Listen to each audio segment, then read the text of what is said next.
हिमाचल की main constituency Kotkhai, जहाँ से 2 सीएम निकल चुके थे कांग्रेस के ऑलरेडी। उस कंस्टिट्यूएंसी में आप एक बीजेपी लीडर है, उन लोगों को बांध के रखना कितना डिफिकल्ट है। आप कितना कनेक्टिविटी लोगों के साथ रखते हैं, दुख सुख में आप उनके साथ कितना रहते हैं, कितना आप लोगों के बीच में जाते रहते हैं, कि सब उस पर डिपेंड करता है। वहाँ से बहुत ही पावरफुल मंत्री इस टाइम एमएलए हैं और सुखू सरकार की गवर्नमेंट में मिले तो बहुत आसान है। मैं तो बैठूं और सिर्फ क्रिटिसाइज करते रहूं तो उससे मेरा काम नहीं बनेगा। जितना आप इंटरेक्ट करते रहेंगे लोगों के साथ, उतना आप एक बेहतर पॉलिटिशियन बनते रहेंगे। जुब्बल कोटखाई जो विधानसभा क्षेत्र आपका है, वहाँ के लोगों के लिए क्या प्राथमिकताएं रहेंगी अगर आप अभी पावर में हैं या होते? हिमाचल में सबसे ज्यादा जो सेब लगते हैं वो हमारे एरिया में लगते हैं। लगभग 14% एप्पल्स कंट्रीब्यूट करता है पूरी हिमाचल का। 500 करोड़ का हमारा जीडीपी है। उस इंडस्ट्री को कैसे आगे ले जाना है, अभी आप देखिए किस तरह से मौसम की मार हो रही है, वायरसेस हमारे प्लांट्स को हिट कर रहे हैं, सप्लाई चेन में उसमें चैलेंजेस हैं, हमारे प्रोडक्शन साइड में चैलेंजेस हैं, हमारे मार्केटिंग साइड में चैलेंजेस हैं, जो प्रोडक्टिविटी है वो घट रही है, प्रोडक्टिविटी को कैसे बढ़ाना है, क्वालिटी की ओर कैसे जाना है, इन सारी चीजों को लेकर हम लोगों के बीच में जाते हैं। मेरा लालच सिर्फ ये है,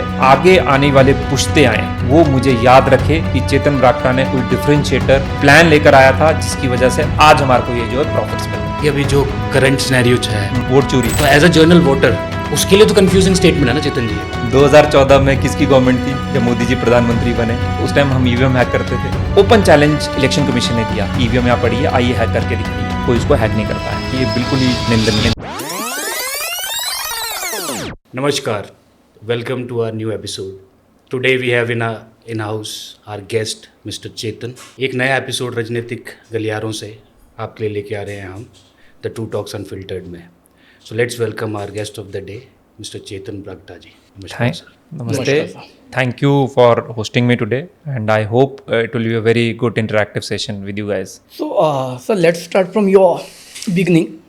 आप एक राजनीति फैमिली से बिलोंग करते हैं, लेकिन जितना हम जानते हैं कि आपने राजनीति में बहुत लेट कदम रखा, तो उसकी पहले की आपकी जो जर्नी थी, आपकी लाइफ एंड टिल नाउ आपकी जर्नी कैसे चल रही है और कहाँ से आपने कब शुरू किया था? देखिए, मेरी जो स्कूलिंग है वो शिमला से हुई है, बिशप कॉटन से, और मैं बॉर्न बॉटअप शिमला में हुआ।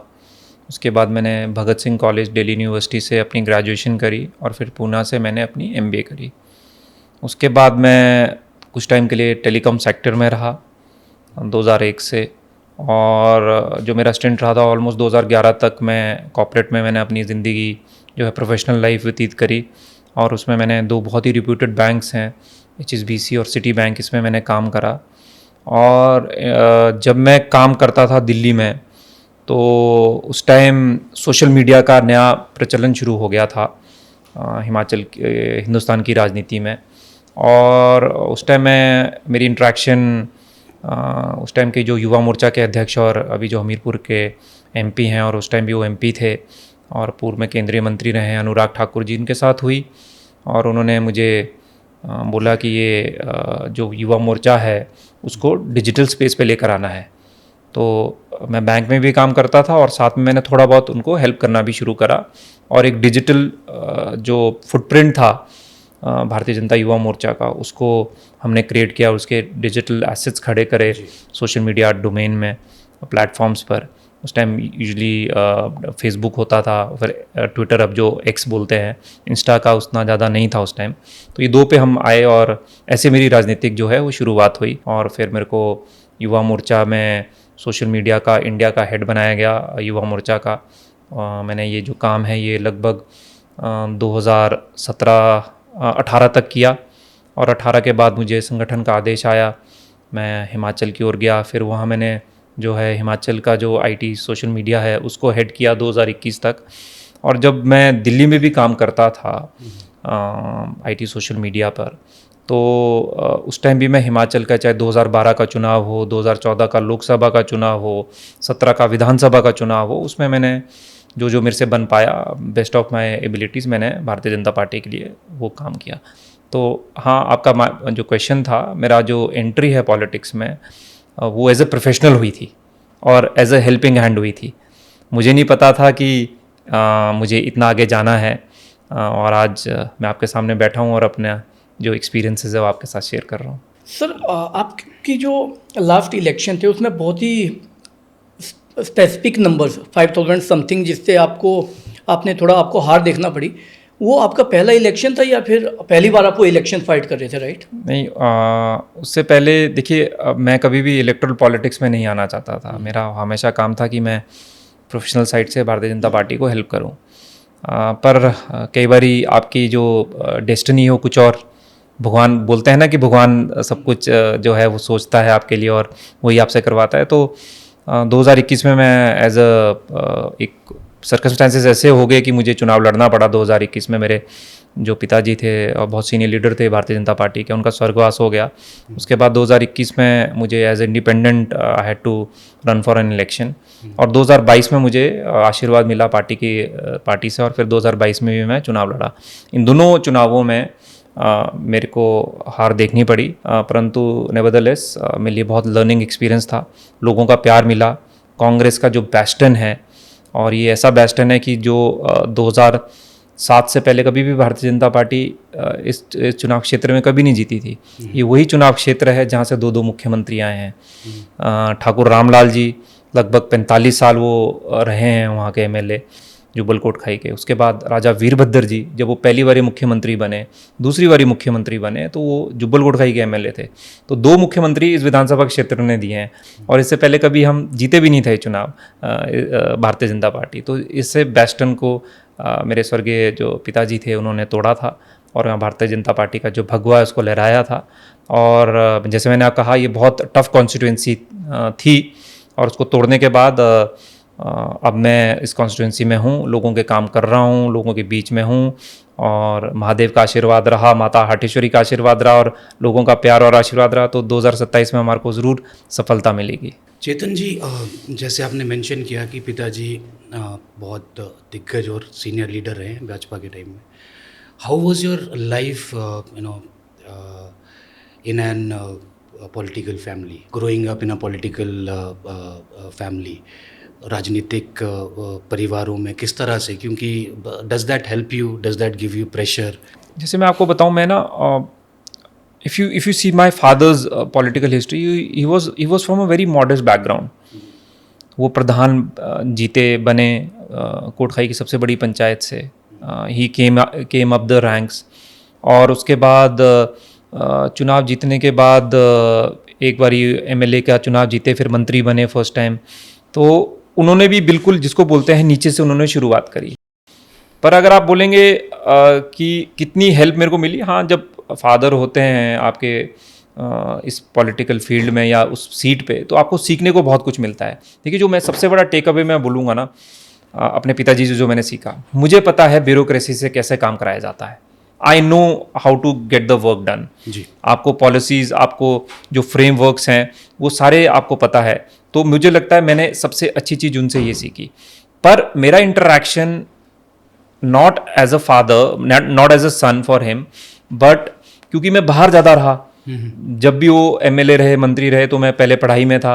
पढ़ाई के बाद मैं प्रोफेशनल कैपेसिटी से मैं दिल्ली में रहा, चंडीगढ़ में रहा, मेरी नौकरी बाहर रही, तो इतना ज़्यादा इंटरेक्शन मेरा नहीं रहा। एंड के शायद 1-2 साल में उनके साथ रहा, पर उसमें जो मैंने आपको बताया, जो मेरा सबसे बड़ा टेक अवे था कि ब्यूरोक्रेसी से कैसे काम कराया जाता है, वो मैंने उनसे सीखा। इसके दोनों फ्लिप साइड्स हैं, इसके पॉजिटिव्स भी हैं, नेगेटिव्स भी हैं। पॉजिटिव ये है कि आपको एक प्लेटफॉर्म मिलता है जो एक्सेप्ट करना चाहिए। मुझे प्लेटफॉर्म जो मिला, जो आज मुझे लोगों का प्यार मिल रहा है, वो इसलिए मिल रहा है क्योंकि वो मेरे पिताजी ने और हमारी पार्टी ने वहाँ पे खड़ा करके दिया है, और वही प्यार मुझे आज मिल रहा है।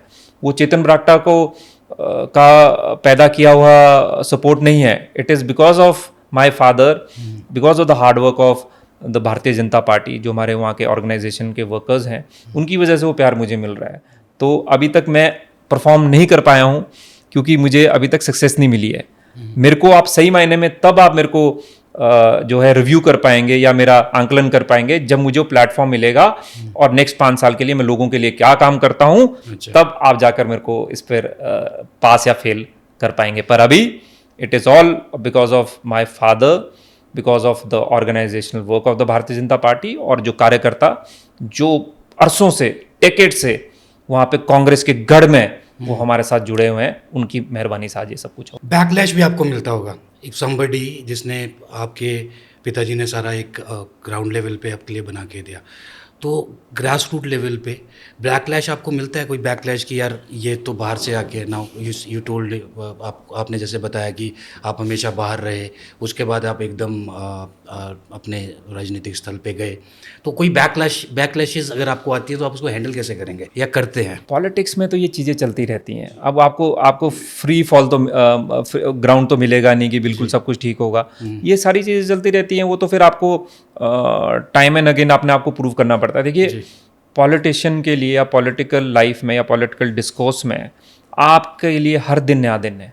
हर दिन कोई ना कोई चैलेंजेस आपको आते हैं, और चैलेंजेस को आप कैसे आप उसको डील करते हैं वो बहुत इंपॉर्टेंट है। किस कामनेस के साथ, किस प्रोफेशनलिज्म के साथ आप उसको मैनेज करते हैं, ये सारी चीज़ें आपके एसेंस, आपके कैरेक्टर को दिखाता है। तो मेरा ये मानना है चैलेंजेस रोज आएंगे, वो आज भी आएंगे, कल भी आएंगे, परसों भी आएंगे। जब तक मैं जिंदा हूँ तब तक ये चैलेंजेस आते रहेंगे।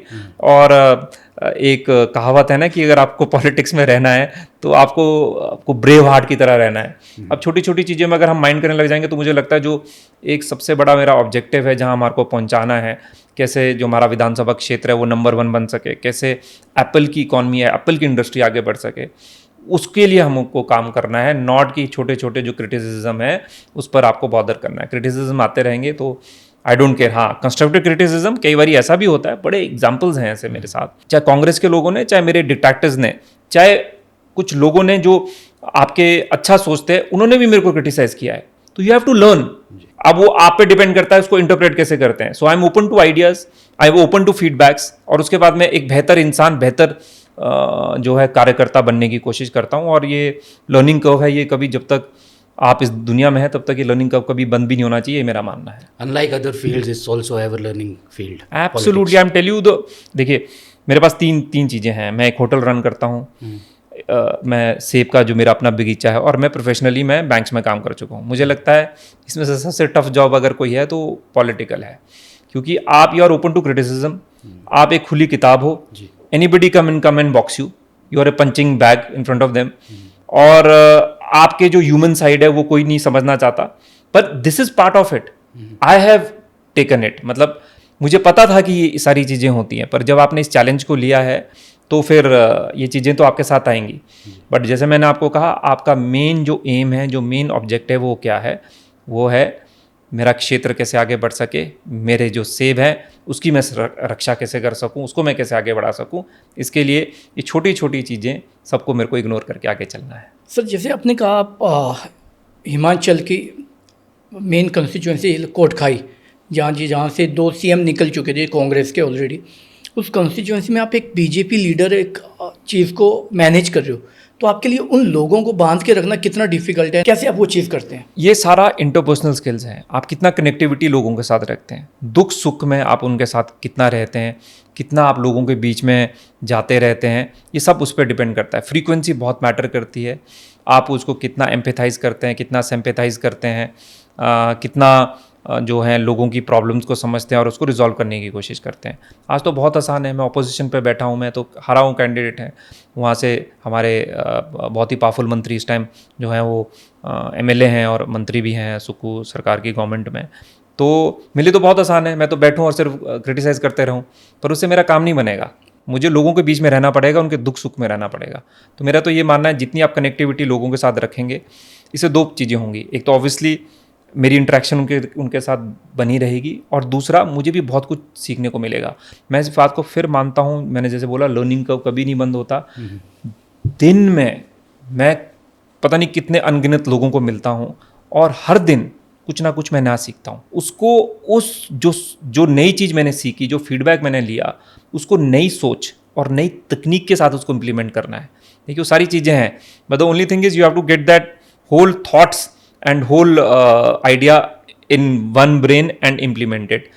उसको बहुत तरीके से वो करना है। इसलिए मुझे लगता है जितना आप इंटरेक्ट करते रहेंगे लोगों के साथ, उतना आप एक बेहतर पॉलिटिशियन इंसान बनते रहेंगे।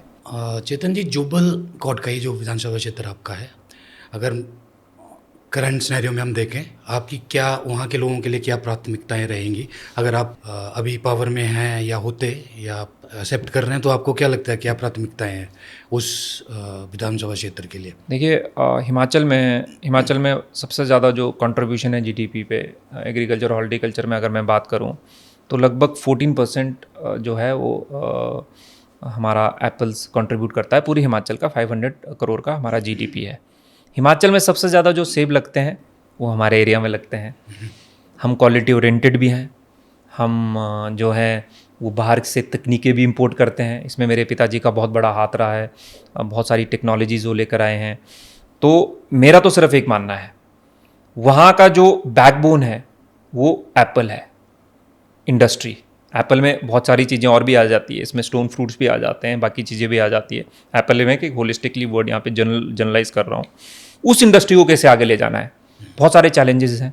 अभी आप देखिए किस तरह से जो मौसम की मार हो रही है, बहुत ऐसे ऐसे अजीब जैसे वायरसेस हमारे प्लांट्स को हिट कर रहे हैं।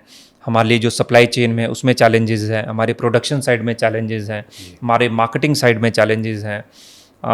लगातार जो प्रोडक्टिविटी है वो जो है घट रही है, और उस प्रोडक्टिविटी को कैसे बढ़ाना है, क्वालिटी की ओर कैसे जाना है, इन सारी चीज़ों को लेकर हम लोगों के बीच में जाते हैं। देखिए मेरा काम ये नहीं है, मेरे को जैसे मैंने आपको बताया मैं ऑपोजिशन में लिए तो बहुत आसान है। रोज़ सुबह बैठ के फेसबुक में लाइव कर लो या प्रेस कॉन्फ्रेंस कर लो या कुछ बोलकर निकल लो, but I am not here to criticise for the sake of criticism. अगर मैं क्रिटिसाइज करूँगा तो मैं सोल्यूशंस भी दूंगा। मैं जल्दी एक लोगों के बीच में आ रहा हूँ।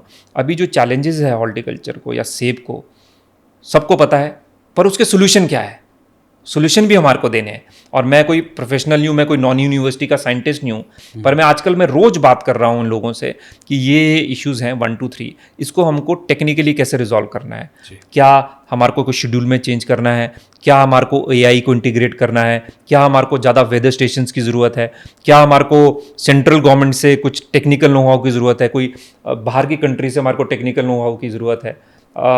कश्मीर हमारे को इसलिए बहुत बड़ा कंपटीशन दे रहा है, उनकी प्रोडक्टिविटी हमारे से ज़्यादा बढ़ती जा रही है, क्या हमारे को SDP की ओर के जाने की ज़रूरत है। तो बहुत सारी चीज़ें हैं और जो हमारे को सोचनी है और उसका सोल्यूशन देना है, चैलेंजेस के साथ उसका सोल्यूशन भी देना है।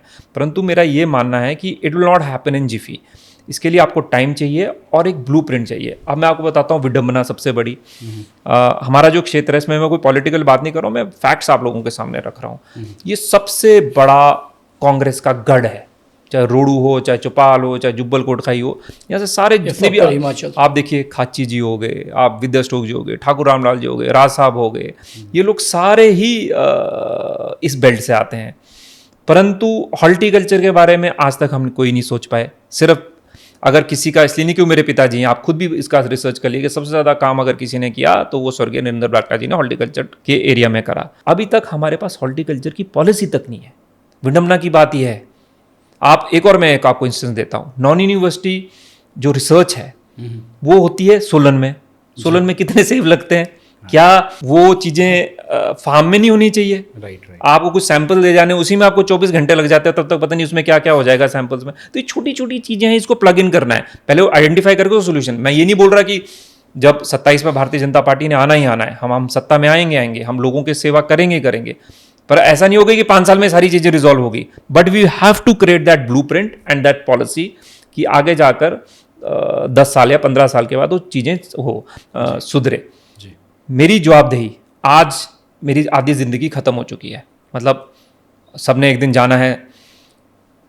मेरा सिर्फ एक ही लालच है, मेरा लालच सिर्फ ये है कि जो आगे आने वाले पुश्ते आए वो मुझे याद रखे कि चेतन बरागटा ने कोई डिफरेंशिएटर, कोई प्लान लेकर आया था जिसकी वजह से आज हमारे को ये जो है प्रॉफिट्स मिल रहे हैं। मेरा ये मेन मकसद है अपने एरिया के लिए।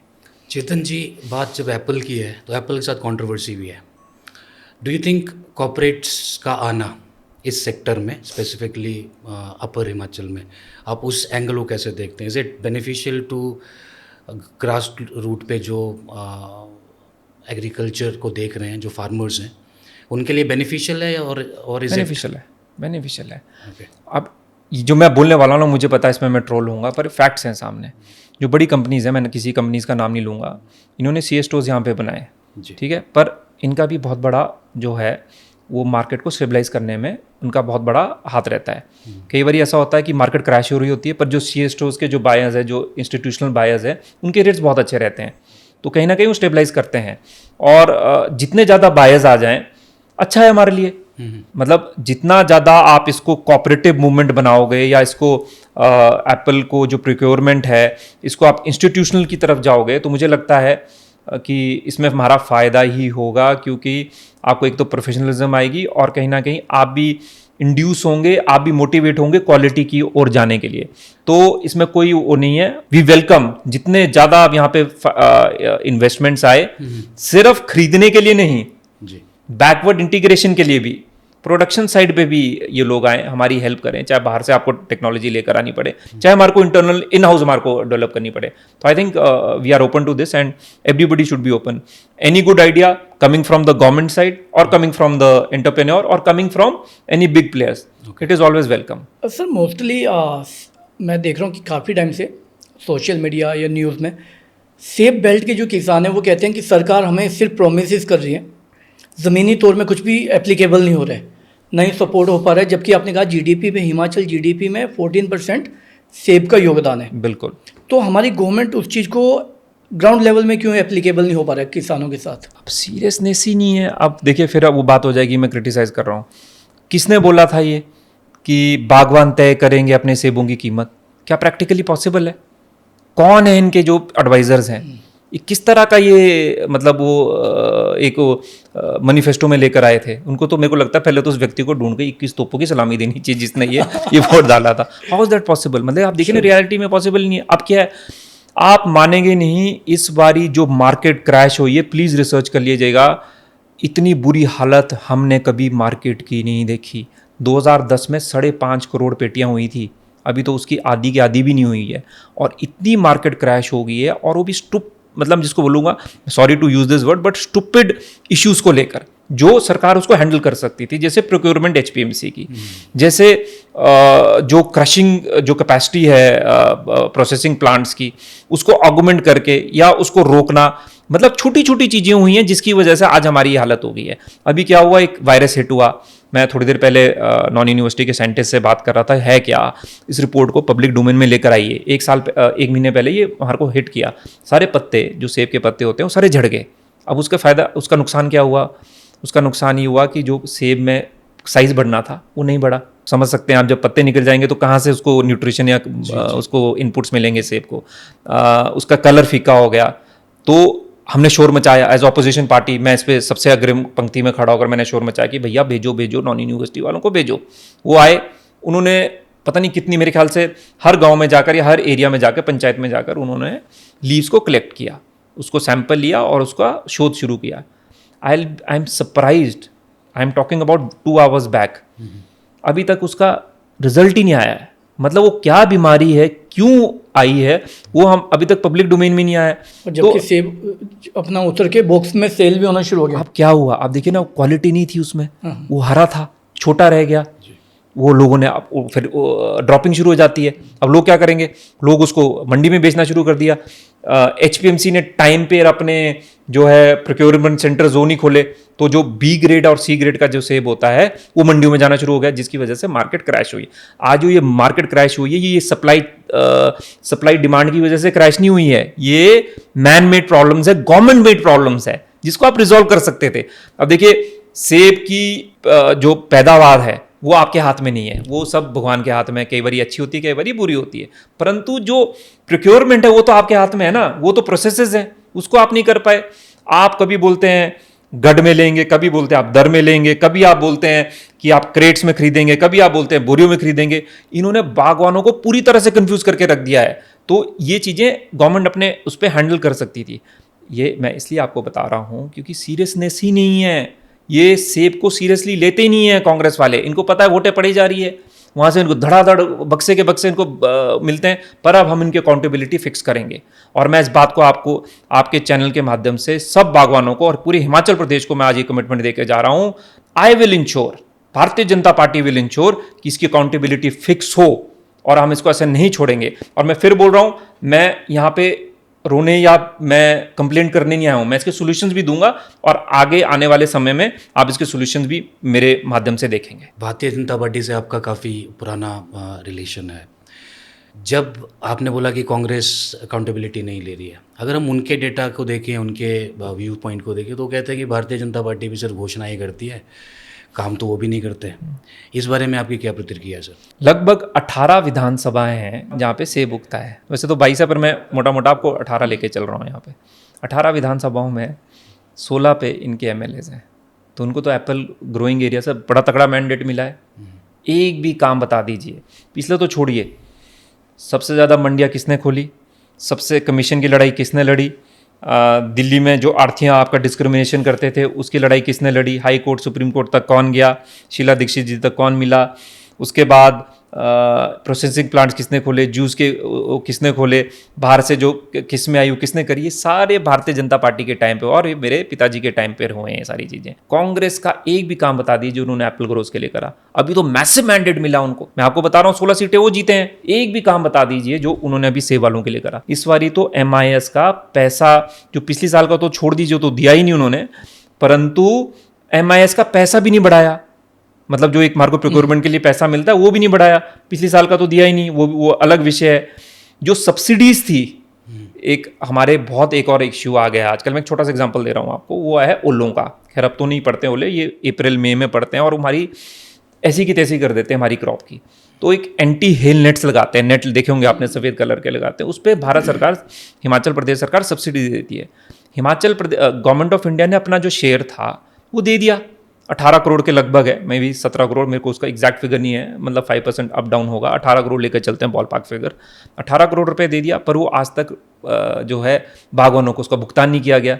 आप सब्सिडीज आप दे नहीं रहे हैं, पुरानी पेमेंट्स आप दे नहीं रहे हैं, छोटे छोटे इश्यूज आप रिजॉल्व कर नहीं रहे हैं, तो हम किसके पास जाएं? तो मैं तो फिर बोल रहा हूं, आपको मैंडेट मिला, आप करिए ना उसको, कौन रोक रहा है? और हम सबसे पहले आपको हम आगे आकर cutting across the party line के सबसे पहले तालियां हम ही बजाएंगे आपके लिए, अगर आप बागवानों के लिए कुछ कदम करेंगे। पर एक भी, मैं चैलेंज करके इस बात को बोल रहा हूं, चुनौती दे रहा हूं मैं कांग्रेस पार्टी को, आप एक भी बता दीजिए जो आपने बागवानों के लिए इस पिछले 3 साल में करा है। जीरो। बट चेतन जी, कांग्रेस से अब जब अगर हम उनके इंटरव्यूज़ या बात करते हैं तो वो कहते हैं कि हम तो पुराने ही पाप ठीक कर रहे हैं, बीजेपी ने जो छोड़ के गया। आप एक काम करिए, उनका एक बारी मेरे साथ डिबेट कराइए, हम मुद्दों पे डिबेट करते हैं। आइए ना, आपने क्या करा है, मैं अपने बताऊंगा, वो अपने बता दे। सिर्फ 3 साल के, पिछले तो छोड़ दीजिए 10-12 साल के या 15 साल के, तो एक काम नहीं कर पाए उनको। बस मैं उनके मैनिफेस्टो में एक फिर चीज बोल रहा हूँ, बागवान तय करेंगे अपने फलों की कीमत, बोला था, 5-6 पॉइंट था। आज सबसे कम रेट हिमाचल प्रदेश के इतिहास में एप्पल ग्रोथ को कभी मिले हैं, तो वो इस साल मिल रहे हैं। इससे बड़ा प्रूफ मैं आपको क्या दे सकता हूँ? Chetan ji, why am pointing this points again and again, अभी एक डेटा हमने एनालाइज किया, तो उसमें क्या है कि because of this all information age में हम जी रहे हैं, बहुत ज़्यादा हमारे पास कंज्यूमर है जो सब कुछ डिजिटली देख रहा है, तो देर आर पोलिंग्स वेर इन जो यूथ है, they don't want to vote even, जो करंट सिनेरियो। तो आप इस पॉइंट को आप कैसे देखते हैं कि जस्ट बिकॉज बीजेपी, आप कांग्रेस की आपस की डिस्कशन की वजह से ग्रास रूट पे या जो वोटर है वो उस स्टेट ऑफ माइंड में आ गया है कि यार मेरे को वोट ही नहीं करना है, neither BJP helping me out, neither Congress is helping me out, neither any other party. So इस चीज़ को आप किस तरह से देखते हैं? आप अग्री करते हैं इस चीज़ से? देखिए, इसको बिल्कुल डिसएग्री करता हूँ। डेमोक्रेसी में वोट करना बहुत ज़रूरी है, और अगर आप वोट के राइट्स नहीं करेंगे तो फिर मुझे लगता है बहुत बड़ा आप जो है अपने साथ अन्याय कर रहे हैं, अपने क्षेत्र के साथ और अपने पूरे हिमाचल प्रदेश देवभूमि के साथ कर रहे हैं। वोट आपको करना पड़ेगा और करना चाहिए, ऐसा मैं आग्रह कर रहा हूँ।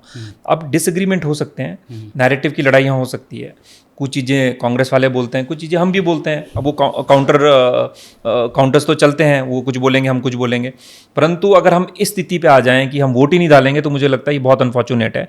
और हिमाचल में तो अगर आप वोटिंग परसेंटेजेस देखेंगे पिछले मे बी 2007-8 या मे बी 98 से लेकर, वोटिंग परसेंटेजेस प्रीटी हाई। तो मुझे नहीं लगता कि इस तरह का जो चीज़ें हैं वो यूथ को देखनी चाहिए। अब तो वैसे जैसे आपने बोला, मैं तो वहीं से आपका I am taking a cue from there, वहीं से मैं आगे लेके जा रहा हूँ उस डिस्कशन को। आज का सब कुछ तो इन्फॉर्मेशन है वो सब पब्लिक डोमेन में है, वेबसाइट्स पे मिल जाएगी, सोशल मीडिया पे मिल जाएगी, इंस्टा पे मिल जाएगी, एक्स पे मिल जाएगी, फेसबुक पे मिल जाएगी। कौन क्या काम कर रहा है सारा क्लियरली दिखता है। क्या पीछे का कंपैरिजन आप नहीं देख सकते? एक जो मेरे को प्रॉब्लम लगती है वो है कि एक पुरानी कहावत भी है कि public memory is very short, तो उसको लेकर अगर कोई लोग थोड़ा सा वो हो रहे हैं तो मेरा आग्रह है कि कृपया करके हाथ जोड़ के मैं सबसे विनती करता हूँ, स्पेशली यूथ से, कि प्लीज़ एनालिसिस करिए पिछले डेटे का और अभी वाले का, तब आप खुद आपको पता लग जाएगा। अब मैं आपको बताऊं, जो अभी व्यक्ति 2027 में वोट डालेगा, 2027 में, क्या यूपीए के टाइम में कितने बड़े घोटाले हुए, कोलगेट से लेकर 2G स्कैम से लेकर, उनको याद होगा? तब तो मेरे को लगता है वो 4-5 साल का होगा बच्चा, तो उनको नहीं पता ना, उन्होंने देखा ही नहीं वो वाला हीरा। तो कहीं ना कहीं मुझे लगता है ये इस तरह का नैरेटिव, और इसमें आपकी भी बहुत बड़ी रिस्पॉन्सिबिलिटी है, बिकॉज आप जो हैं पिलर हैं डेमोक्रेसी के, इस जमहूरियत के, तो आप लोगों को भी ये ओनस लेना चाहिए कि इस तरह की चीज़ों को रोकना चाहिए, और लोगों को, यूथ को स्पेशली मोटिवेट करें कि आएँ, अपना जो है वो बात रखें और एक टॉर्च बेरर बने रिफॉर्म्स के लिए। अगर आज हम कुछ चीज़ें करेंगे तभी जाकर तो वो 4-5 साल के बाद फ्रूटफुल होगी। तो ये डिस्कशन मुझे लगता है आप लोगों को भी अपने एंड पे करनी पड़ेगी, हम तो करेंगे। और मिलिए, आज मैं फर्स्ट टाइम सुन रहा हूँ राज्य का अगर इस तरह की डिस्कशन सोशल मीडिया पे हो रही है, ये रुकनी चाहिए इमीडिएटली। तो सर, यूथ को लेके मैं इस क्वेश्चन को थोड़ा सा अलग लेवल में आपसे पूछना चाहूँगा। आपके टाइम का यूथ 2010 में, मैं सेब को लेके बात करूँ, जितनी डेडिकेशन आपके टाइम पे थी आपकी अपर बेल्ट में, सेब बेल्ट के लिए, आज आपको लगता है कि आपका जो आज का जो यूथ है, सेम वही डेडिकेशन आज भी उनके अंदर है सेब को लेके या इसको लेके, या आज का यूथ अपनी कंस्टिट्यूएंसी से या अपने घर से निकल के बाहर जा रहा है वो चीज़ों को वहीं छोड़ के? मुझे लगता है अगर मैं 2010 की बात करूं, अब तो बहुत ज़्यादा लोग साइंटिफिक हो गए हैं। मैं जुब्बल गुड़गई की बात कर रहा हूँ अपने, जहाँ हमारे क्षेत्र में, क्योंकि हम एडवांस्ड हैं इन टर्म्स ऑफ टेक्नोलॉजी, और आप जाएंगे तो आप देखेंगे भी खुद। मैं आपको इनवाइट करता हूँ, कभी आप आइए, आप देखिए कि किस तरह की टेक्नोलॉजी हम लोग वहाँ पे यूज़ करते हैं, और वैसे आपको कश्मीरी साथ कंपेयर करिएगा। तो इसमें दो हैं चीज़ें। एक तो प्रोग्रेसिव ग्रोथ हमारी साइड में बहुत बड़े हैं, they know what they are doing, they know how to get things done, और उनको सारी अपनी पॉलिसीज़ भी पता है, पढ़े लिखे हैं, अच्छे बैकग्राउंड से आते हैं, स्कूल्स पढ़े हैं वगैरह वगैरह, और उनको अपनी सारे राइट्स भी पता है, उनको पता है सब्सिडी यहाँ से मिलती है, जो पहले शायद 2010 में लैक ऑफ इन्फॉर्मेशन की वजह से नहीं मिलती थी। दूसरा, हमारी इकॉनमी ग्रो कर रही है बहुत तेज़ी से ग्रो कर रही है। थोड़ा हार्डवर्क मुझे लगता है एप्पल्स में ज़्यादा है, इस बात को भी हमारे को मानना पड़ेगा। और इट इज़ वेरी क्या बोलते हैं उसको, वेदर में बहुत ज़्यादा वो रहता है कि अगर फ्लक्चुएशन हो जाए तो आउटपुट और है वो कम हो सकता है सेबों का, और बढ़ भी सकता है अगर वेदर कंड्यूसिव रहे। अब आप एजुकेशन अच्छी करते हैं, मेरे दादाजी नौकरी करते थे, उन्होंने मेरे फादर को अच्छी पढ़ाई कराई, मेरे फादर ने मुर्गी अच्छी पढ़ाई कराई, क्योंकि हमारे को सेब ने एम्पावर किया इकोनॉमिकली, और मैं अपने बेटे को आज अच्छी पढ़ाई करवा रहा हूँ। तो अब क्योंकि इकॉनमी बढ़ रही है, जॉब अपॉर्चुनिटी ज़्यादा बढ़ रही है, तो जो बच्चे हैं, और इस बात को हमारे को मानना पड़ेगा, और मुझे पता है मैं ट्रोल होऊंगा इस बात को जो मैं बोलने वाला हूँ। अब बहुत सारे बच्चे अब because of economy growing, Modi ji की जो आत्मनिर्भर भारत का जो पूरा है, और उनकी वजह से, पॉलिसीज़ की वजह से इकॉनमी ग्रो कर रही है, लोगों को जॉब अपॉर्चुनिटीज़ मिल रही हैं और वो बाहर जा रहे हैं। तो हमारा ब्रेन ड्रेन हो रहा है, और ये भी हमारे लिए चैलेंज है। इसको कैसे रोकना है, इसके लिए भी हमारे को सबको मिलकर एज अ सोसाइटी हमारे को सबको जो है इंट्रोस्पेक्ट करने की ज़रूरत है। तो coming back to your question, technological wise आज का यूथ बहुत ज़्यादा नॉलेजेबल है विज़ टू 2010, परंतु ब्रेन ड्रेन भी हो रहा है, ये भी हमारे को एक्सेप्ट करना पड़ेगा। ये अभी जो करंट सिनेरियो है, जिसमें again there is a narrative going on. अच्छा, वोट चोरी, है ना, वोट चोरी पे आ जाओ। हाँ। तो चेतन जी, आपको क्या लगता है कि ये जो ईवीएम से रिलेटेड काफ़ी लोग काफ़ी टाइम से, when Bhajpa was there, Bhajpa बोलती थी कांग्रेस ने ईवीएम हैकिंग करी है, कांग्रेस बोल रही है कि भाजपा ने ईवीएम हैकिंग करी है, तो एज अ जर्नल वोटर उसके लिए तो कंफ्यूजिंग स्टेटमेंट है ना चेतन जी? 2014 में किसकी गवर्नमेंट थी जब मोदी जी प्रधानमंत्री बने? किसकी थी? कांग्रेस थी ना उस टाइम। तो जी। तो उस टाइम हम ईवीएम हैक करते थे। मतलब कुछ भी बोलते हैं ये लोग। दो या तीन एग्जांपल्स मैं आपको देता हूँ। ओपन चैलेंज इलेक्शन कमीशन ने दिया, ये कुछ दिनों के लिए ईवीएम यहाँ पड़ी है, आइए हैक करके दिखाइए। आए नहीं आए मुझे नहीं पता, पर कोई इसको हैक नहीं कर पाया। अब मुन्नी बदनाम हुई, वो जो एक गाना है मैं उसको कोट कर रहा हूँ यहाँ पे, ईवीएम को ये कर देते हैं। अभी झारखंड कौन जीता? हम तो नहीं जीते ना। कर्नाटका कौन जीता? हिमाचल कौन जीता? कांग्रेस जीती। तब तो ईवीएम बिल्कुल ठीक है। अब इन्होंने क्या कर दिया, ईवीएम का उनको लग गया पता, ईवीएम पे हम ज़्यादा ब्लेम नहीं कर सकते, और उन्होंने सारा ब्लेम शुरू कर दिया अब कि वोट चोरी हो रही है। ईवीएम को तो उन्होंने अब वो दे दिया है, मेरे को लगता है जो एक वो दे दिया सर्टिफिकेट की ईवीएम में कोई इशू नहीं है, क्योंकि ईवीएम तो हैक कर नहीं पा रहे हैं। तो अभी राहुल जी सेंटर में इसको लेके, इस मुद्दे को लेके घूम रहे हैं। मैं आ रहा हूँ, मैं उसी पे आ रहा हूँ। अब इसमें बड़ा सिंपल है, आपको इलेक्शन कमीशन ने प्रेस कॉन्फ्रेंस करी, आपने भी वो देखी होगी। हमारा सिर्फ एक मुद्दा है, मैं कोई इलेक्शन कमीशन का स्पोक्स पर्सन नहीं हूँ, it is a constitutional body और I am not here to represent election commission, मैं सिर्फ अपनी बात रख रहा हूँ, भारतीय जनता पार्टी का पॉइंट ऑफ व्यू रख रहा हूँ।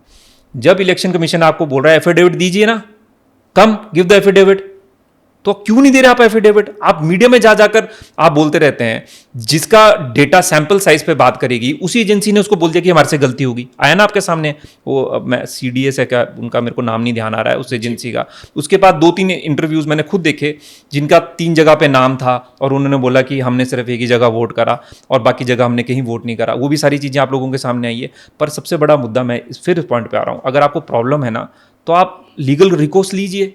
आप क्यों नहीं जाकर वहाँ पे एफिडेविट में वो सारी जो कंप्लेंट्स है या जो आपके पास तथ्य है जो आप PPTs में दिखाते हैं, वो ये असा करके ऊपर वहाँ पे बड़ा, आजकल वो देख रहा हूँ मैं राहुल जी को पावर पॉइंट प्रेजेंटेशन देते हैं, तो वो चीज़ें आप क्यों नहीं देते इलेक्शन कमीशन को? मेरा सिर्फ इतना पॉइंट है, इसका आंसर कांग्रेस पार्टी ज़रूर दे। आप जाइए वहाँ पे करिए, नहीं है तो फिर आप माफ़ी मांगिए, वो आप करने को तैयार नहीं है। जब एक लीगल रिकोर्स है आपके पास तो उसको क्यों नहीं यूज़ करते? मेरा सवाल ये है। इसलिए ये अपनी जो है नाकामियों की वजह से हार रहे हैं और स्टेट टू स्टेट हार रहे हैं। मोदी जी का इनके पास कोई जवाब नहीं है। मोदी जी जो काम कर रहे हैं इनको समझ नहीं आ रहा है, तब ये मुद्दे भटकाने की बातें करते हैं। आज इनको एक ऑपोजिशन, जो एक एबल ऑपोजिशन है, उसकी भूमिका इनको निभानी चाहिए थी। सरकार को उनको जो है वो चीज़ें बतानी चाहिए थी कि आपको ये ठीक नहीं कर रहे हो, वो उसको हम लेते, हम उसको अच्छी तरह से करने की कोशिश करते। आप ऑपरेशन सिंदूर में देख लीजिए, इतनी बड़ी जीत हमारी हुई और आपने पूरा नैरेटिव पाकिस्तान के हाथ में दे दिया। और क्या क्या चीज़ें हुई हैं आप लोगों को सबको पता है, हम तो वैसे ही बॉर्डर स्टेट्स में, हमने तो देखा है यहाँ पे क्या हुआ है। We won that war, but किस तरह से कांग्रेस पार्टी ने इसको पूरी तरह से स्पिन करने की कोशिश करी, ये बड़ा अनफॉर्चुनेट है। और इस तरह की जो डिस्कोर्स है इंडियन पॉलिटिक्स में वो चला गया है, ये बिल्कुल ही जो है ये बड़ा निंदनीय है। सर, हिमाचल में हमेशा 2 चीज़ें होती है, एक अपर, 2 चीज़ों में काउंट होता है हिमाचल, अपर बेल्ट, लोअर बेल्ट, काफ़ी इसमें। मुझे आप ये बताएंगे, आपके माध्यम से आज भी हम अपने व्यूअर्स को बताना चाहते हैं, अपर बेल्ट में कांग्रेस पार्टी इतना स्ट्रॉन्ग कैसे है? जस्ट बिकॉज ऑफ हमारे एक्स CM साहब, या किस वजह से इतनी स्ट्रॉन्ग है हमारे अपर बेल्ट में ही कांग्रेस सरकार? कांग्रेस की जो लीडरशिप थी ना, अनफॉर्चुनेटली BJP की नहीं थी वहाँ पे। स्वर्गीय नरेंद्र बरागटा जी भाजपा की तरफ से आए, तो ये लोग थे जिन्होंने वहाँ पर भारतीय जनता पार्टी को जो है वो खड़ा किया। परंतु अगर आप देखेंगे तो कांग्रेस की, जैसे मैंने आपको बताया, खाची जी हो गए, स्टोक जी हो गए, ठाकुर रामलाल जी हो गए, अपने सबसे बड़े लीडर हिमाचल के राजा वीरभद्र जी, वो सारे अपर बेल्ट से आते थे, तो इनका एक डोमिनेंस रही है उस एरिया में। तो उस वजह से कभी इनफैक्ट मंडी पार्लियामेंट्री जिसमें 17 सीटें आती हैं और 17 सीटें शिमला पार्लियामेंट्री में आती है, it has always been a Congress bastion. Yashwant Parmar ji रहे हैं, कितने इनके बड़े बड़े दिग्गज जो लीडर हैं ये इन्हीं 2 पार्लियामेंट्री से आए हैं और प्रीडोमिनेटली शिमला ज़िला से आए हैं। तो जब आप इतने बड़े लीडर हैं, कम से कम 45-50 साल तक आप एज अ CM उस डिस्ट्रिक्ट से रहे हैं, तो फिर उनका वहाँ तो रहेगा। उनके सामने इतने बड़े लीडर थे कि ऑपोजिशन उनके सामने पैदा भी नहीं हो पा रही थी वहाँ पे। पर भारतीय जनता पार्टी ने संघर्ष किया और आज हम उस स्थिति पे हैं कि हम देखिए, हम इस बारी 2027 के इलेक्शन में बहुत बड़ा जो है जीत हासिल करेंगे उस क्षेत्र से, क्योंकि कांग्रेस की जो है लीडरशिप अब लगभग वहाँ पे ख़त्म हो गई है। अब it is a time for the BJP to rise, और BJP राइज करेगी क्योंकि हम लोगों के मुद्दों से लगातार संवाद करते हैं और उसको सरकार तक और जहाँ जहाँ तक हमारे को पहुँचाने की ज़रूरत है वो हम पहुँचाते हैं। तो coming back to your point, Congress की जो टोटल लीडरशिप थी जो हिमाचल प्रदेश की, उस ज़िला शिमला से आती थी, इस वजह से उनकी डोमिनेंस रही है वहाँ पर। चेतन जी, BJP का एक स्ट्रेट नरेटिव है सबका साथ सबका विकास, और वो वंशवाद पॉलिटिक्स से, फैमिली पॉलिटिक्स से बहुत दूर रखते हैं। बट अगर हम हिमाचल के डेटा को देखते हैं सर, ऐसा लगता है कि हिमाचली राजनीति में वंशवाद, आप अनुराग जी की बात ले लीजिए, आप विक्रमादित्य, आप जी, हाँ, तो इस बारे में आपका क्या? क्योंकि नरेटिव BJP कहता है कि वंशवाद, पारिवारिक जो डायनेसिटी है, पॉलिटिक्स डायनेसिटी है, it's not good, but Himachal के केस में why it's a different? Amit Shah ji ने, मोदी जी ने इसकी डेफिनेशन भी क्लियर करी है और भारतीय जनता पार्टी ने इसको बड़े इवन हमारे नड्डा जी ने भी इसको क्लैरिफाई किया है और मैं इस बात को दोहरा रहा हूँ यहाँ से। अगर आपका स्टेट प्रेसिडेंट, आपके CM, आपके मंत्री, आपका ट्रेजरर पार्टी का, आपके वाइस प्रेसिडेंट एक ही फैमिली से हो, वो वंशवाद है। अगर आज अनुराग जी जीत रहे हैं तो वो अपनी मेरिट की वजह से जीत रहे हैं। अगर मुझे आज 45% वोट पड़ रहे हैं तो वो मुझे और भारतीय जनता पार्टी को वोट कर रहे हैं। ठीक है, मैं मानता हूँ इस बात को कि बिकॉज ऑफ माई फादर, जैसे मैंने अपनी ओपनिंग स्टेटमेंट बोला, मुझे एक प्लेटफॉर्म मिला, पर उस प्लेटफॉर्म को मुझे जो है वो प्रूव करना पड़ता है टाइम एंड अगेन। मेरे चैलेंजेस ज़्यादा हैं, फ्लिप साइड आप इसकी ये भी देखिए। मैं इसको वंशवाद नहीं मानता। अगर लोग जिता रहे हैं अनुराग जी को या विक्रमादित्य जी को, तो वो वीरभद्र जी और धूमल जी की, ठीक है, उनके पास लेगेसी है, पर उसके अलावा भी उनको वोट पड़ रहे हैं कि उन्होंने भी अच्छा काम करा है। तो मुझे लगता है ये सारी चीज़ें जो हैं, कई बारी इसकी जो डिबेट है वो ज़्यादा एग्जैरिएट हो जाती है, पर मेरा मानना है अगर आप में मेरिट है, आप में काबिलियत है, तो आप आगे आएंगे। नहीं है तो फिर ऐसे भी बहुत सारे लोग आए हैं जो फैमिली बैकग्राउंड से आए हैं और वो 90% तो फेलियर्स भी हुए हैं, वो तो हम कभी साइट नहीं करते हैं। वो आपको भी पता है, हिमाचल में 90% ऐसे लोग होंगे जो फैमिली बैकग्राउंड से आकर फेल हुए हैं, पर 10% है जो आगे आए हैं, वो उनको हम बार बार उनको साइट करते हैं, पर उनकी अपनी मेरिट है। आप देख लीजिए, दो बड़े नाम है ना इस टाइम, विक्रमादित्य जी या फिर भाई अनुराग ठाकुर जी। उन्होंने परफॉर्म किया है, दोनों ने अपने अपने लेवल्स पे परफॉर्म करा और कर रहे हैं वो लोग, और मैं उनकी अच्छे फ्यूचर की उनकी मैं कामना करता हूँ। और ऐसे अच्छे लोग हैं तो उनको ज़रूर पार्टी में आना चाहिए और आगे काम करना चाहिए।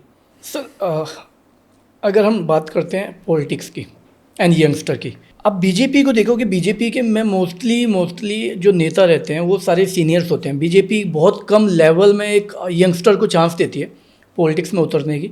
ऐसा क्यों है? जबकि हम देख रहे हैं कि एक साइड में कांग्रेस है। सी, मैं कोई पार्टी भाजी की इसमें नहीं हूँ, बट मैं बता रहा हूँ एक साइड में कांग्रेस है।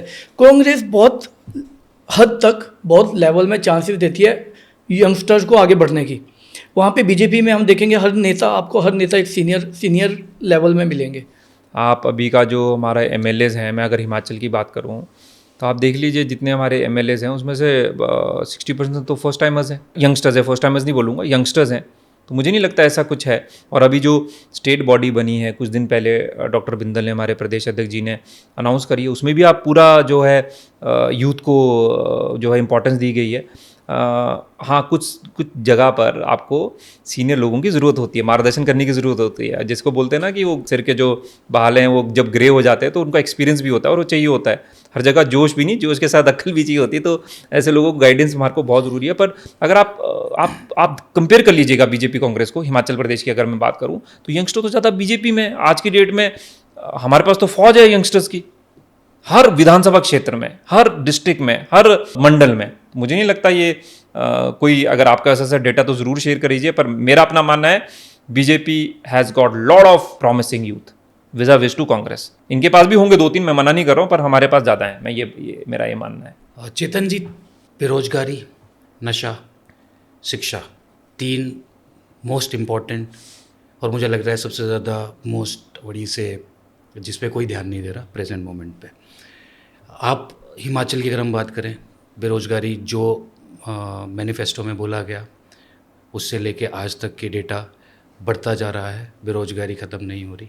एजुकेशन इंस्टीट्यूशंस जितने होने चाहिए, एजुकेशन से लोग दूर जा रहे हैं। और नशा, स्पेसिफिकली सिंथेटिक, जो कि अब हिमाचल में एंटर कर चुका है, चिट्टा। उस बारे में आपका गिवन अ चांस, अगर आपकी पार्टी पावर में है, तो व्हाट डू यू थिंक कि इन 3 मुद्दों को किस तरह से सॉल्व किया जा सकता है? Being an individual, let's not talk as a politician. मैं इंडिविजुअली बात करूंगा आपसे। ऑब्वियसली इसको पार्टी का सपोर्ट चाहिए होता है, इसको इनकॉर्पोरेट आपको पार्टी के मैनिफेस्टो में लेकर आना पड़ता है। मैं अपनी एग्जांपल दे रहा हूँ आपको। जब मैं चुनावों में गया 2022 में, और मेरा मानना है अगर आप कंपेयर करेंगे कुछ बेस्ट प्रैक्टिसेस, ये नहीं है कि आपको सब कुछ बाहर से इंपोर्ट करना है, पर बेस्ट प्रैक्टिसेस आपको सबसे सीखनी है। आप में अच्छी बात होगी, मुझे आपको ऑब्जर्व करनी है, आप में ऑब्जर्व करनी है और उसको इंप्लीमेंट करने की कोशिश करना है। यूरोप में बहुत सारी कंट्रीज़ हैं जिनका जो जीडीपी है वो 75% टूरिज्म पे है। हिमाचल में नहीं हो सकता, ठीक है। उसकी जो लेंथ एंड ब्रेथ है वो हम चेंज कर सकते हैं, पॉलिसीज़ डिफरेंट हो सकती है, पर क्या हमारा फोकस है? क्या सिर्फ मनाली, धर्मशाला या शिमला ही रह गया है? हमारे पास बहुत सारे ऐसे एरियाज़ हैं जहाँ टूरिज़्म को बढ़ावा दिया जा सकता है, एडवेंचर टूरिज़्म को बढ़ावा दिया जा सकता है। आजकल फिटनेस का बहुत चीज़ें चल रही है। अगर आप देखेंगे एक बहुत बड़ा चंक, और मुझे बहुत दुख होता है इस बात का, cutting across the party lines, adventure tourism में जो स्कीइंग होती थी या ट्रेल रनिंग होती थी, वो बहुत बड़ा चंक हमारा पैराग्लाइडिंग वो उत्तराखंड ले जा चुका है। क्योंकि हमारा फोकस ही नहीं रहा है। ये छोटी छोटी चीज़ें आपको करनी है। अब मैं अपने क्षेत्र की बात करता हूँ। हमारे पास कुप्पड़ है, हमारे पास हाटू माता है, हमारे पास हाटकोटी माता है, हमारे पास देवरी घाट है जहाँ पैराग्लाइडिंग हो सकती है। ये छोटे छोटे अगर आप सेगमेंट्स बढ़ाएंगे तो आपका टूरिज्म बढ़ेगा और लोग ऐसी जगह आना चाहते हैं। आप बॉम्बे में रहते हैं, बाकी लोग, आपको सबको पता है everybody wants to visit Himachal, पर शिमला के बियॉन्ड, धर्मशाला के बियॉन्ड और मनाली के बियॉन्ड भी बहुत सारी चीज़ें हैं। इस पे हमारे को फोकस लाने की ज़रूरत है पहला, और उसमें बहुत बड़ा टॉपिक हो जाएगा। तो मुझे लगता है टूरिज़्म एक बहुत बड़ा कैटलिस्ट है जहाँ पर हम लोगों को जॉब दे सकते हैं, और ये वेस्टर्न कंट्रीज़ ने और हिमाचल ने करके दिखा दिया है। हिमाचल में भी बहुत सारी ऐसी जगह हैं जहाँ टूरिज्म से कितना अच्छा लोग कमा रहे हैं। ठीक है, एक पॉइंट तो ये हो गया। मुझे लगता है टूरिज्म को, और सस्टेनेबल टूरिज्म, इकोनॉमिकल टूरिज्म जो हमारे इन्वायरमेंट को ख़राब ना करे, उसके बारे में हमारे को सबको शोध करने की ज़रूरत है। और इसमें आपका भी बहुत बड़ा इंपॉर्टेंट इनपुट कि इस तरह का माहौल आप भी जो है मीडिया में बनाएं। दूसरा, नशे को लेकर ये जो सिंथेटिक इशू है, देखिए इसमें 3 चीज़ें हैं, इसको कैसे डील किया जा सकता है। मैं कोई डॉक्टर नहीं हूँ, पर मुझे लगता है इसका 3 एड्रेसल है। पहला, ओनिंग अप, बहुत बड़ा इशू बन चुका है। अगर हमारे घर में हमारा बच्चा या हमारा भतीजा ड्रग्स में फंस चुका है, वो मानना पड़ेगा पहले आपको। अगर आप नहीं मानोगे तो फिर कभी रिजॉल्व हो ही नहीं सकता। हमारे लोग छुपाते हैं। जिस दिन आप ये मान जाओगे कि मेरे बेटे को ये प्रॉब्लम है, आप 90% बैटल जीत गए हैं। दूसरा, लॉ इन्फोर्समेंट, और बहुत बढ़िया काम हिमाचल प्रदेश पुलिस कर रही है, और भी करने की ज़रूरत है उनको। आजकल आप देखते हैं रोज़ पेपरों में कम से कम 2-3 खबरें होती है कि चिट्टे का वो जो व्यापारी वो पकड़ा गया वगैरह गया, वो जो भी है, और कहीं ना कहीं ये चीज़ें हुई हैं। लॉ इन्फोर्समेंट को बहुत ज़्यादा इस पर आगे आने की ज़रूरत है। तीसरा, मेडिकल, कितने नशा के जो केंद्र होते हैं, कितने रिहैब्स हैं हमारे एरिया में। मैं अपने मैनिफेस्टो में पर्सनल रूप पर, जब मैं 22 का चुनाव लड़ा था, मैंने इन चीज़ों को बोला था कि कोटखाई, जुब्बल और नावर में 3 state of art rehab centres हम खोल कर देंगे, और जो ऐसे बच्चे फंस चुके हैं उनको हम रिहैबिलिटेट करने की कोशिश करेंगे। तो अगर हम इन 3 चीज़ों को हम ढंग से प्रोफेशनली करेंगे तो मुझे लगता है बहुत सारी चीज़ें आप वो कर सकते हैं। तीसरा, आपने बोला शिक्षा का, इसका तो मैं चौथा पॉइंट भी एक जोड़ना चाहूँगा। शिक्षा का देखिए प्रॉब्लम है, और ये बहुत बड़ी प्रॉब्लम होती जा रही है। और इसमें तो मुझे लगता है सब एबल माइंड्स को बैठकर इस पर शोध करने की ज़रूरत है। सोलन जो हमारा एरिया है यहाँ, वहाँ पर एक वो एजुकेशनल हब बन गया था कुछ साल पहले, और बहुत अच्छा मोमेंटम पकड़ लिया था, पर कहीं ना कहीं वो हम स्टीम लूज़ कर चुके हैं। शायद पास वाले, पड़ोस वाले जो कॉलेजेस हैं या स्टेट्स हैं, उन्होंने अच्छा उस पर वो करा है। तो हमारे को एक तो इसको इंफ्रास्ट्रक्चर को बढ़ाने की ज़रूरत है, पोस्ट ग्रेजुएशन और ग्रेजुएशन को और प्रोफेशनल कोर्सेज में हमारे को जाने की ज़रूरत है। इस पर मैं बिल्कुल मानता हूँ, और ये फिर मैं आपको बोल रहा हूँ, ये कोई 5 साल का वो नहीं है। इसको आपको लगातार इसको बैठकर चीज़ें फ्रेम करनी पड़ेगी, and you have to plan for next 20-25 years. और चौथा पॉइंट जो मैं इसमें जोड़ना चाहता हूँ, वो जोड़ना चाहता हूँ इन्वायरमेंट का। ये बहुत बड़ा इशू है। अब आप देखिए आजकल सब साइंटिस्ट बने हुए हैं, ये हो रहा है, वो हो रहा है, कोई 4 लेन को ब्लेम कर देते हैं। पर मेरे क्षेत्र में क्या हुआ? मेरे क्षेत्र में तो 4 लेन है ही नहीं ना। कोटखाई में भी आपदा आई, तो ये ऐसा तो नहीं कि it is only link to 4 lane. ये बादल क्यों फट रहे हैं हर जगह, क्या रीज़न है? तो ये सारी चीज़ें भी हमारे को देखनी पड़ेगी। और मेरा अपना मानना है सबसे बड़ा जो इशू है वो है जो फॉरेस्ट कट रहे हैं। अगर आप फॉरेस्ट को बचा देंगे ना, तो मुझे लगता है आपकी बहुत सारी चीज़ें हैं इन्वायरमेंट को लेके, वो रुक सकती है। तो ये सारी चारों चीज़ें हैं जो मैं डिस्कस सर, करना मेरे को हमारा मोस्टली एक टॉपिक रहता है हमेशा, जनता की आवाज़, जो हमें एक आधा क्वेश्चन जनता की तरफ से ऐड करते हैं। जी जी। ये हमारे जनता का क्वेश्चन, हमारा नहीं है, जनता की तरफ से क्वेश्चन है कि ये जो चिट्टा हिमाचल में चिट्टा हो रहा, चल रहा है या बिक रहा है, इसमें कहीं ना कहीं political support and Himachal police involve है। तो ये इसमें आपका क्या कहना है? ऐसे बंदों को तो आई एम टेलिंग यू, उनको तो बिल्कुल पकड़ कर, मैं अनपार्लियामेंट्री वर्ड नहीं यूज़ करना चाहता, दे शुड बी हैंग्ड। ऐसे तो अगर जो ये जो लॉ इन्फोर्समेंट की जो लोग हैं, अगर वही ये चीज़ें करेंगे और पॉलिटिकल पार्टीज करेंगी। थोड़ा करेक्ट करता हूँ, ऐसे बंदे मतलब वो पब्लिक की आप बता रहे हो, अगर कोई पॉलिटिकल या पुलिस वाला उसमें इन्वॉल्व है तो उसकी बात मैं उन्हीं की बात कर रहा हूँ, जो पॉलिसीज बनाते हैं और जो पॉलिसीज को डिफेंड करते हैं, अगर वही इसमें इन्वॉल्व है तो फिर इससे ज्यादा क्या कलयुग आएगा? ऐसे बंदे दे शुड बी हैंग्ड। पर ठीक है, ये जो है कॉन्स्टिट्यूशन लाउड नहीं है, but they should be named and shamed. और ऐसा हुआ है पीछे, और इसमें मैं जो है हिमाचल पुलिस को भी बधाई देता हूँ। ऐसे लोग पकड़े भी गए हैं जो हिमाचल पुलिस में थे, जिन्होंने चिट्टे का व्यापार करा था। ऐसे तो कोई, इनसे तो देखिए कोई कॉम्प्रोमाइज़ नहीं होना चाहिए।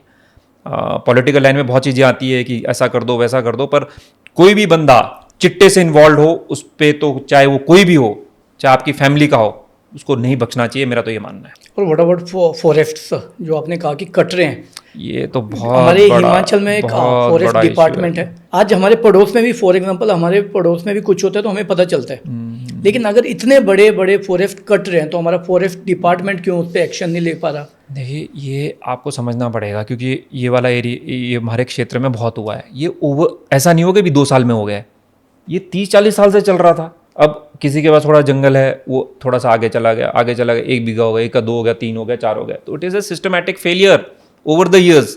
अब हो गया, लेट्स नॉट क्रिप अबाउट इट। हम ब्लेम नहीं कर सकते कि 70s में क्या हुआ, 80s में क्या हुआ, पर इसको रोकना ज़रूरी है। अब जो है वहाँ you need to cut the line. यहाँ पे देवी देवताओं जी से भी मैं उनसे भी आग्रह करता हूँ, कई जगह ये देवी देवताओं ने ये इनिशिएटिव भी ले लिया है। मैंने देखा है हमारे क्षेत्र में एक देवता जी है, उन्होंने मार्क कर दिया है कि मेरा फॉरेस्ट है, यहाँ कोई नहीं कटान होगा, और वहाँ से आज तक कटान नहीं हुआ है।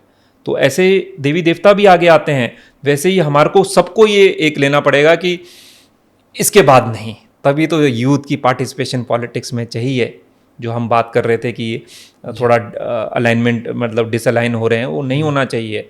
ये अगर आपने अपने देश को बचाना है, अपने प्रदेश को बचाना है, तो फॉरेस्ट नहीं कटने चाहिए, फॉरेस्ट रीस्टोरेशन होनी चाहिए, ये मेरा मानना है। और इसके लिए जो कुछ भी करना पड़े, एक्स्ट्रा माइल भी चलना पड़े, उसमें पॉलिटिकल नुकसान हो ना हो, जो भी हो, उसको सब कुछ छोड़कर इसमें सबको साथ चलना पड़ेगा। आपको भी, कांग्रेस को भी, भारतीय जनता पार्टी को भी, सिविल सर्वेंट्स को भी, सिविल सोसाइटी को भी, और सब लोगों को, तब जाकर ये चीज़ें ठीक होगी।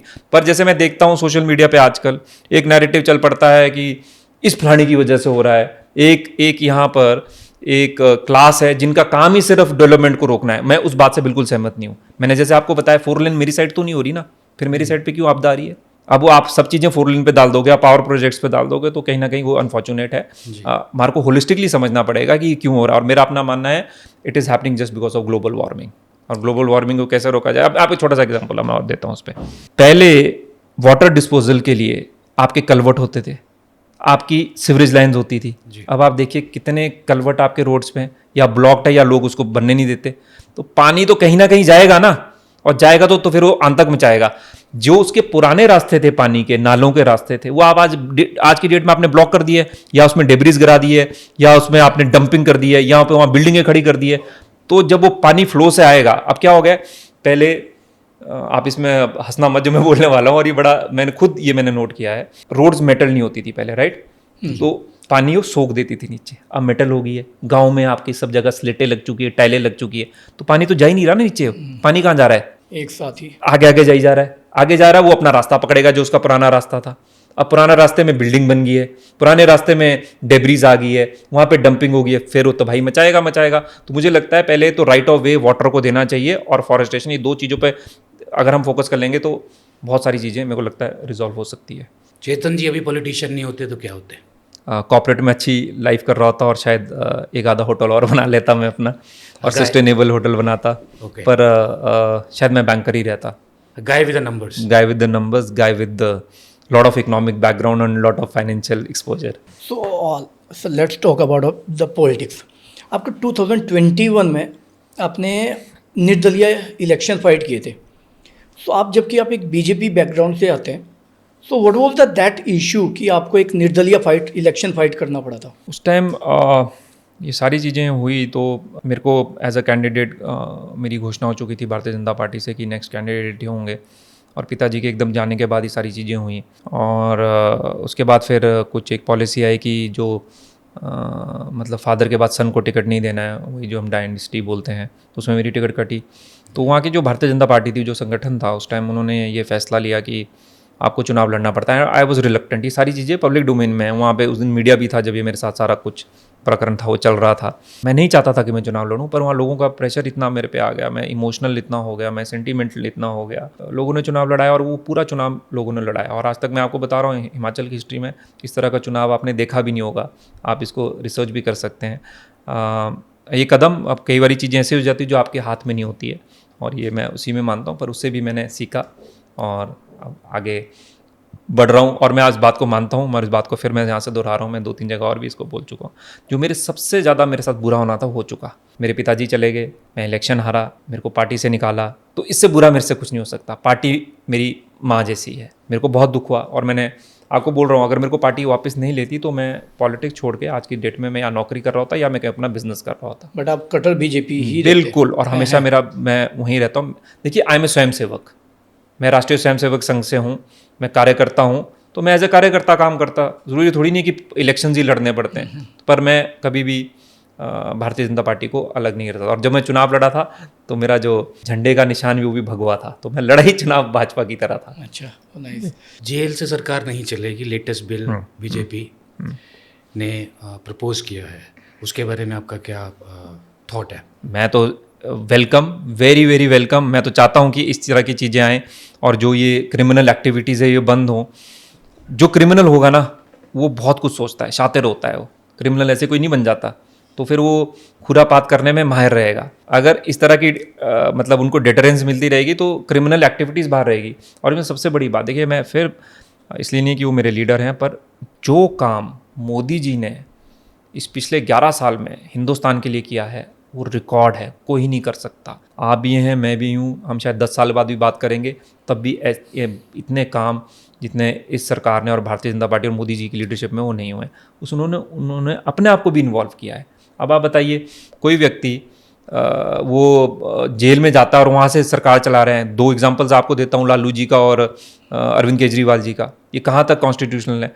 इसमें ऐसा नहीं है कि उन्होंने किसी पॉलिटिकल पार्टी को हिट किया है, उन्होंने तो अपने आप को उसमें इन्वॉल्व किया कि जो प्राइम मिनिस्टर का ऑफिस है वो भी इसमें इन्वॉल्व है। तो it is a welcome step and this is a things which needs to go to the people in the right direction. अब ये तो कुछ लोग तो उसको उल्टा करते हैं, पर यूथ के बीच में ये चीज़ें जानी चाहिए कि देखिए, एक नेता ऐसा है, नरेंद्र मोदी जी ऐसे हैं जिन्होंने क्रिमिनल एक्टिविटीज़ को जीरो करने की कोशिश करी है टॉप ऑफ द ऑफिस। चलो बाकी जगह तो भी होती है, पर कोई अपने आप को इन्वॉल्व थोड़ी नहीं करता। तो welcome step, thank you Modi ji, मैं तो ये बोलूँगा। नहीं, बट सामने से एलिगेशंस ऐसे हैं कि ये तो क्योंकि भारतीय जनता पार्टी के पास पावर है, उनके एमएलएज तो कभी या उनके एमपीज तो अंदर जाएंगे नहीं, तो it is just to make your power more prominent, इस तरह के एलिगेशन है चेतन जी। ये तो अब वो तो बोलते रहेंगे, कुछ लोगों का काम है बोलना, उसमें तो हम कुछ नहीं मैं कमेंट कर पाऊंगा। पर ये देखिए, आप खुद देखिए, अगर कोई मुख्यमंत्री स्टेट का जेल में रहे और वहाँ से वो फाइलें क्लियर करते रहे, तो आप बताइए वो कितना अनफेयर है वो। तो मुझे लगता है इस पर कोई डिस्कशन जो है वो है, अन्याय हो रहा है इस टॉपिक के साथ। ये बहुत बड़े डिसीजन मोदी जी ने लिया है, मैं फिर एक बार धन्यवाद मोदी जी का करना चाहता हूँ उस डिसीजन पे। सर, आज की राजनीति जो एक क्रिटिसिज्म में बन चुकी है, सॉल्यूशन निकालते नहीं है, ये वाली पार्टी उसके ऊपर थोप देती है, वो वाली पार्टी उसके ऊपर थोप रही है, हर जगह आप ये देख रहे हैं। आप किस चीज़ में बिलीव करते हैं? आप सॉल्यूशन में बिलीव करते हैं, आज भी आप भी क्रिटिसिज्म में बिलीव करते हैं? मैं करता हूँ कंस्ट्रक्टिव क्रिटिसिज्म में बिलीव। आप भी मेरे को क्रिटिसाइज़ करिए, not for the sake of criticism. आप मेरे को क्रिटिसाइज़ करिए, मैं आपसे सीखूँ और मैं चीज़ों को उसका मैं सोल्यूशन दूँ। मैंने आपको बताया, हमारे पास जो डोमेन है वो एप्पल्स का है, मैं उसी पे ज़्यादा बात कर पाऊँगा, मैं हर चीज़ों पे नहीं बोल सकता। मैंने एप्पल्स पे वापस इस मुद्दे को लेकर आता हूँ। एप्पल्स में क्राइसिस चल रहे हैं इस टाइम, इश्यूज़ हैं, प्रॉब्लम्स हैं, कंप्लेंट्स हैं सरकार के अगेंस्ट, सिस्टम के अगेंस्ट। कुछ फीडबैक्स लेकर हम केंद्र सरकार के पास भी जाते हैं और मैं लगातार जाते रहता हूँ और अपनी बातें वहाँ रखता हूँ और बहुत सारी चीज़ों का सोल्यूशन भी आया है। मैं एक छोटा सा एग्जांपल आपको देता हूँ। कांग्रेस और जो कम्युनिस्ट के हमारे मित्र हैं वो चिल्लाते रहते हैं कि बाहर से सेब रोको, बाहर से सेब रोको। अगर सही मायने में अगर इनको लोगों को धन्यवाद करना है, बागवानों को करना है, तो मोदी जी का करना चाहिए। पूछिए क्यों? क्योंकि चीन से 2017 या 17 के बाद एक भी सेब का दाना हिंदुस्तान की धरती पे नहीं उतरा है। अगर चीन से कभी भी इंपोर्ट शुरू हो जाएगा, हम उनसे compete नहीं कर सकते, ये हमारे को मानना पड़ेगा। तो एक सोल्यूशन ये है कि हम चीज़ें लेकर जाते हैं केंद्र सरकार है, और केंद्र सरकार उसका देती है कि चाइना का सेब हमने रोक दिया, और जल्दी खुशखबरी टर्की पे भी आने वाली है, ये भी मैं आपको यहाँ से बताना चाहता हूँ। दूसरा इशू, जैसे मैंने आपको बताया, प्रॉब्लम चल रही है, पर मैं इसके सॉल्यूशंस भी हम आप लोगों को देंगे। मैं जल्दी एक सेमिनार हम करने वाले हैं जहाँ जो अभी बर्निंग इश्यूज़ हैं हॉर्टिकल्चर के 4 या 5, उनको हम डिस्कस करेंगे और उस फील्ड के जो स्पेशलिस्ट हैं वो आएंगे और उन इश्यूज़ को एड्रेस करेंगे। So we are coming with solution also. BJP is not for the sake of criticism. हम आपको इश्यूज भी बताएंगे, कंप्लेंट भी करेंगे, पर उसको सोल्यूशन भी हम सरकार को देंगे कि ऐसे ऐसे आप इन चीज़ों को कर सकते हैं. पर इसके लिए लॉन्ग टर्म प्लानिंग चाहिए. 5 साल में या 2 साल में चीज़ें नहीं रिजॉल्व हो सकती जो पिछले 30-35 साल से जो इल्स विल्स हैं सोसाइटी के. Solution is very important. मैं फिर बता रहा हूँ, नई राजनीति, नई सोच, नई तकनीक, ये तभी आप आगे बढ़ पाओगे जब आप सोल्यूशन दोगे. कोई भी आकर बोलकर चले जाए, क्या बोलते हैं, शूट एंड स्कूट तो करके कोई भी कर सकता है, पर हम लोग इस पे विश्वास नहीं करते. भारतीय जनता पार्टी इस पे विश्वास नहीं करती है. चेतन जी, दल बदल का जो नया अभियान हिमाचल में चला है, बीजेपी को प्रोमिनेंट दिखाया जा रहा है उसमें कि 6 विधायक का भी रिसेंट पास्ट में इंसिडेंट है. उस बारे में आपको क्या लगता है? How do you take that thing? अब जो मुख्यमंत्री जी हैं, जो कांग्रेस पार्टी है, वो अपने कुनबे को नहीं बचा सकती, तो उसमें हम क्या करें? अब वो खुद लोग यहाँ आना चाहते थे, रिज़ाइन करा ना सबने, रिज़ाइन करके चुनाव लड़ा उन लोगों ने, तो हमने उनको रोकना चाहिए था. अब उनके houses in not in order, रोज़ कुछ ना कुछ उनके पेपर्स में आते रहता है, न्यूज़ चैनल्स में आता है, आप लोग छापते हैं, आप लोग उसको ब्रॉडकास्ट करते हैं. आज भी कितनी प्रॉब्लम चल रही है. कोई मंत्री रोते हुए निकल जाता है बाहर, कोई बोलता मेरी चल नहीं रही है, कोई मंत्री पैरेलल प्रेस कॉन्फ्रेंस करते रहते हैं. जैसे कभी मतलब ऐसे ऐसे कुछ आ जाते हैं, 50 बीघा ले जाओ जी, हम 50 बीघा हम आपको दे देंगे अगर आप वहाँ रहते हैं. मतलब जो कोई लॉ कभी इंप्लीमेंट ही नहीं हो सकते. कभी अफीम की बातें होती है, कभी चरस की बातें होती है. ऐसे ऐसे तो मंत्री बनाए हुए हैं हम लोगों ने. कोई रोते रहता है वहाँ निकल कर, तो इनके हाउस इन ऑर्डर पे, तो हम उसमें क्या करें? अब कोई व्यक्ति भारतीय जनता पार्टी में कोई आना चाहता है तो ऑल आर वेलकम. कल कोई भी आना चाहेगा तो आए, कोई इसमें कोई, मेरे को लगता है इसमें कोई प्रॉब्लम भी नहीं है. और ये जो इन 6 लोगों की हम बात कर रहे हैं, तो इन्होंने रिज़ाइन करके ये फिर इन्होंने चुनाव लड़कर आए हैं. सर अभी लास्ट क्वेश्चन ये है हमारा कि कल अगर आप सत्ता में आते हैं, कोटखाई से आप MLA बीजेपी के इलेक्शन में आप जीत जाते हैं, तो आप अपनी कंस्टिट्यूएंसी में आगे जाके क्या चेंजेस करना चाहेंगे और क्या चेंजेस आपने प्लान किए हुए हैं कि मैं ये चेंजेस करूँगा अपनी कंस्टिट्यूएंसी के लिए? देखिए, मैंने आपको बताया हमारा जो सबसे बड़ा इशू है वो सेब का है. सेब का मेरे पिताजी ने जो है ब्लूप्रिंट तैयार करके रख दिया है. सिर्फ उसको नई तकनीक के साथ उसको इम्प्लीमेंट करने की ज़रूरत है. सबसे पहला जो होगा, पॉलिसी आए. ये जो छोटी छोटी चीज़ें हैं जो आप रोक सकते हैं, जैसे जो B और C ग्रेड का, मैं एग्जांपल दे रहा हूँ, B और C ग्रेड का जो सेब है उसको मार्केट में ना जाए, जिसकी वजह से जो है मार्केट क्रैश हो, वो चीज़ें हमारे को रोकनी पड़ेगी. नई तकनीक, जैसे एक स्टडी है कि 30% जो सेब है वो ट्रांसपोर्टेशन में ख़त्म हो जाता है. तो उसको कैसे रोका जाए? 180 के करीब सेब से प्रोडक्ट्स बनते हैं. जैम भी है, एप्पल का आटा भी है, जो बैंगलोर में उसकी आजकल बहुत बड़ी डिमांड है. शायद आपने सुना भी होगा, बॉम्बे में बहुत बड़ी डिमांड है इसकी. तो ऐसे 180 चीज़ों के लिए प्रोसेसिंग प्लांट्स की ज़रूरत है. हमारे को स्टोरेज की प्लांट्स की ज़रूरत है. हमारे को रोड्स में हमारे को बहुत बड़ा इश्यूज़ है. तो मूलभूत जो इंफ्रा की चीज़ें हैं ना, उसको ही आप ठीक कर देंगे तो मुझे लगता है आपने अपने क्षेत्र के साथ जो है वो न्याय कर दिया. तो छोटी छोटी चीज़ें हैं जो उसको इम्प्लीमेंट करने की ज़रूरत है. Coming back to point, my father has laid down the foundation, I have to implement it with new technology. That is the only challenge for me. अगर लोगों ने मेरे को आशीर्वाद दिया, माता हटेश्वरी और महादेव ने मेरे को आशीर्वाद दिया, तो एप्पल को हम आगे लेकर जाएंगे. बस मेरा यही मानना है. कुछ आपको अपनी तरफ से, आप अपनी कंस्टिट्यूएंसी या अपने यूथ या अपनी कोटखाई जनता को कुछ मैसेज अपनी तरफ से आप देना चाहेंगे? ये पूरे हिमाचल को तो मैं, यूथ को मैं एक सजेशन तो क्या, मैं उनसे रिक्वेस्ट कर सकता हूँ कि ये जो इल्स एंड विल्स हैं सोसाइटी के, स्पेशली चिट्टा, इससे बचिए. और इससे बचने का बहुत अच्छा तरीका है, कोई ऑल्टरनेटिव स्पोर्ट्स लीजिए. आप चेस खेल लीजिए, आप क्रिकेट खेल लीजिए, आप रनिंग कर लीजिए, आप बैडमिंटन कर लीजिए. इसमें जो किक मिलती है उससे बड़ा नशा कुछ नहीं है जो स्पोर्ट्स में आपको मिलता है. तो आप भी मोटिवेट करिए. मैं आप लोगों को भी ये रिक्वेस्ट कर रहा हूँ, चिट्टे से बचना बहुत ज़्यादा इंपॉर्टेंट है. नहीं तो ये जो हमारी आने वाली नस्लें हैं इसको ख़त्म कर देगा ये चिट्टा. और इसको रोकने के लिए सबको आगे बढ़कर बढ़ना है. मैं अपने जितने भी ये यूथ हैं ये सुन रहे हैं, उनसे मैं हाथ जोड़ के निवेदन करता हूँ, चिट्टे से दूर रहिए और स्पोर्ट्स को एज अ हॉबी एम्ब्रेस कीजिए. पढ़िए, बुक्स पढ़िए, बहुत इंपॉर्टेंट है. और जहाँ से भी जो है वो आपको नॉलेज मिल सके, वैल्यूडेशन मिल सके, उसको करिए और बेहतर इंसान बनने की कोशिश करिए. धन्यवाद. धन्यवाद. Thank you.